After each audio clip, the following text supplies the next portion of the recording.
जगासमोर आदर्श ठेवण्यासाठी स्वतःचं शरीर चाबकाने फोडणारा, भक्ताचे पारमार्थिक कल्याण व्हावे, सामान्य माणूस सदाचारी व्हावा, त्याला ईश्वरी सत्तेचा धाक वाटावा आणि त्याने काही उपासना कराव्यात, यासाठी आपले संपूर्ण आयुष्य वेचणारा देवावतारी सद्गुरू संत श्री बाळूमामा यांचा आपण बाल चमत्कार आज जाणून घेणार आहोत. नमस्कार मित्र, मी संजय किल्लेदार. मामा लहानपणी सुदृढ प्रकृतीचे होते. त्यांचं लहानपणी खाण्यापिण्याकडे फारसं लक्ष नसायचं. दंगा मस्ती करणं, मुलांची चेष्टा करणं हे अवगुण मामांच्या मध्ये नव्हती. त्यामुळे मामा कधी आई वडिलांच्या मध्ये, कधी नातेवाईकांच्या मध्ये, कधी आपल्या भावंडामध्ये कधीच रमले नाहीत. ते एकटेच आपल्या विश्वामध्ये रममान असायचे, एकटेच ते चिंतनशील असायचे. त्यामुळे सामान्य माणसाला मामा वेडा वाटणं स्वाभाविकच होतं. लहानपणी एकदा मामा घरी नव्हते, त्यामुळे त्यांची आई शोध घेऊ लागली. आजूबाजूला सगळीकडे पाहिलं, परंतु मामांचा काही पत्ता नाही. शोधत शोधत ती शेजारीच गप्पा मारत असलेल्या लोकांच्याकडे चौकशी करते. त्यांना विचारते की बाळू इकडे आलेला आहे काय, परंतु ते सहकारी शेजारचे इकडे आलेला नाही, कुठेतरी रानात हुंदडायला गेला असेल असं म्हणून सांगतात. आणि त्यावेळी ते शेजारी आपापसात चर्चा करतात. मायापाच्या पोटी नक्कीच हा बाळू वेडा जन्माला आलाय, कारण यांचं पूर्वजन्मीचं पाप म्हणूनच हा वेडा जन्माला आहे. कोणत्या तरी देवीचा हा कोप असायला पाहिजे, अशी ती चर्चा करत असतात. त्यातील एक जण म्हणतो, हे पोरग पुरा खुळच आहे. परवा तरी एकदा झाडाच्या शेंड्यावर चढलं आणि काय तर म्हणतोय हे माझं शिखर आहे. तर दुसरा सहकारी म्हणतोय हे काहीच नाही, अहो काट्यावर झोपतं आणि ही माझी गादी आहे म्हणतो. तिसरा तरी म्हणतो काहीच नाही, येण्या जाणाऱ्या बायकांचे भरलेले पाण्याचे माठ झाडावर बसून हा लगोरीनं रोज पडत असतो. त्यावेळी ती शेजारी म्हणतात, नक्कीच हे मायापाला सांगितलं पाहिजे, कारण ह्याच्यावर नक्कीच भूतबाधा कर्णीबाधा असू शकते आणि याच्याबरोबर आमचीही पोरं वाया जायची. म्हणून ते सर्वजण मायापाला जाऊन सांगतात.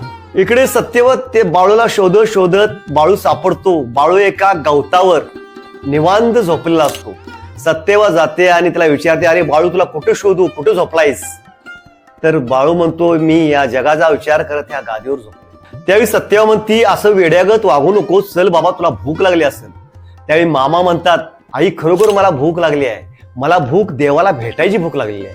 त्यावेळी सत्यवा मामांना घेऊन घरी येते, परंतु मामा येते वेळी सुद्धा चालताना लहानपणी उलटा चालायचा. सदैव चालताना तो उड्या मारत आणि उलटा चालायचा, कधीही तो सरळ चालायचा नाही. अशा या मामांच्या लहानपणीच्या कारनाम्याला कंटाळून मायाप्पाने शेवटी एक तज्ञ देवऋषी बोलवून आणला आणि देवऋषी मार्फत मामांचं भूत काढण्याचा त्यांचा प्रयत्न सुरू झाला. इकडे देवऋषीने आपला सगळा विधी मांडला आणि देवऋषी विचित्र हातवारे परत अंगविक्षेप करून मोठमोठ्याने ओरडू लागला, अरे सोड माझ्या झाडाला, माझ्या झाडाला खुळं केलंस, माझ्या झाडाला तू मारतोस काय, तुला मी आता सोडत नाही.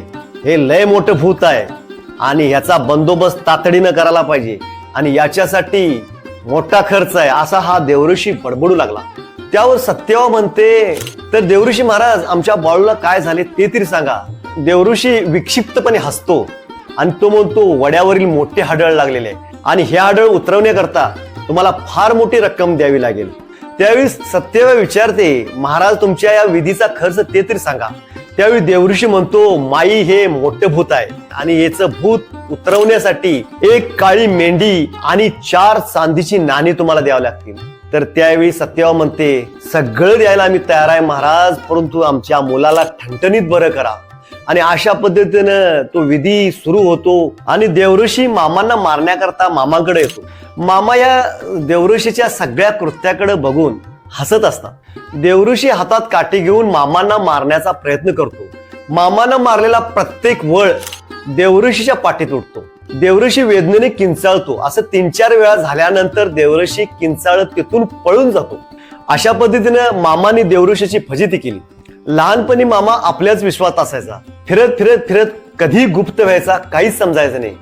सगळीकडे शोधाशोध व्हायची. शेवटी मामा कुठेतरी कोपऱ्यामध्ये शिवारामध्ये एकटाच आपल्याच विचारामध्ये तल्लीन असायचा.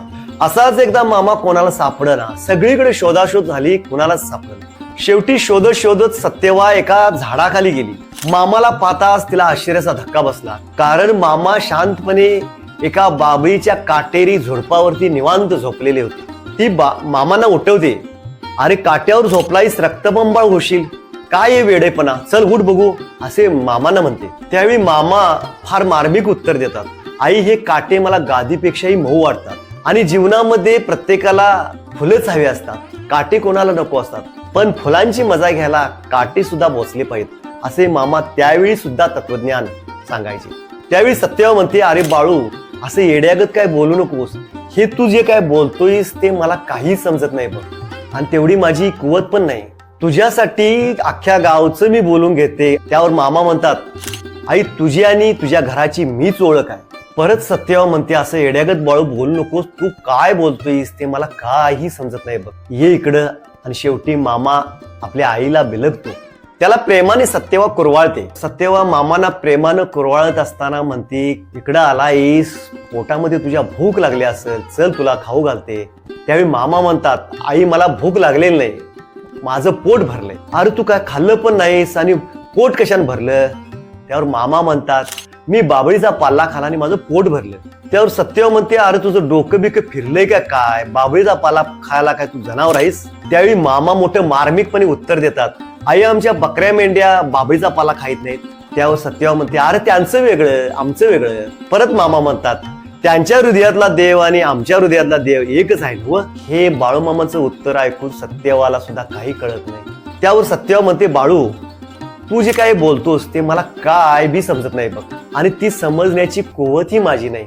आणि अशा पद्धतीने मित्र हो, मामा लहानपणी सुद्धा जे बोलायचे ते कल्पनेच्या पलीकडले बोलायचे. तर मित्र हो, मामांच्या बाललीला तुम्हाला कशा वाटल्या नक्कीच कमेंट करा. धन्यवाद.